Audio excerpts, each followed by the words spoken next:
અમરેલી ખેતીવાડી વિભાગ દ્વારા ખરીદ વેચાણ સંઘનું લાયસન્સ 15 દિવસ માટે સસ્પેન્ડ કરાયું હતું। સાવરકુંડલા ખરીદ વેચાણ સંઘમાં ખેડૂતોને અન્ય ખાતર પણ અપાતું હોવાની ફરિયાદો બાદ ખેડૂતોને ગેરમાર્ગે દોરીને આવેદનપત્ર આપવાના ગતકડા પણ કર્યા હોવાનું જાગૃત ખેડૂત ભરત ચોડવાડિયાએ જણાવ્યું હતું। ખેડૂતોને યુરિયા ખાતર સાથે અન્ય ખાતર પણ ફરજિયાત આપતા હોવાની ફરિયાદને ધ્યાનમાં લઈને ખેડૂતોના હિતમાં લીધેલા નિર્ણયને ખેડૂતોએ આવકાર્યો હતો અને મુખ્યમંત્રી તથા કૃષિ મંત્રીનો આભાર વ્યક્ત કર્યો હતો।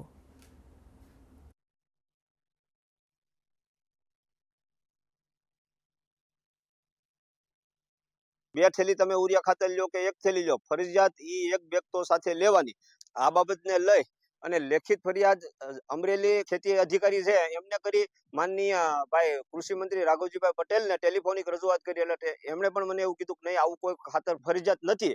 જેથી કરીને આ બાબતે અધિકારીએ તમને કહું અન્ય ખેડૂતોના નિવેદન લીધા, મારી ફરિયાદ લીધી અને જેના આધારે 11/7/2025 રોજ જિલ્લા ખેતીવાડી અધિકારીએ આ સાવરકુંડલા ખરીદ વેચાણ સંઘનું લાયસન્સ 15 દિવસ માટે સસ્પેન્ડ કરવામાં આવ્યું છે। ખાસ કરીને આપણે સરકારશ્રીમાંથી વિવિધ કક્ષાએથી રજૂઆતો પણ જતી હોય છે, આપણા જિલ્લાના ધારાસભ્યશ્રીઓ, સાંસદશ્રી, કે ભાઈ ખેડૂતોને જે જોતું હોય એ ખાતર આપવું, સાથે કોઈ અન્ય ખાતર પરાયણે કોઈને આપવું નહીં।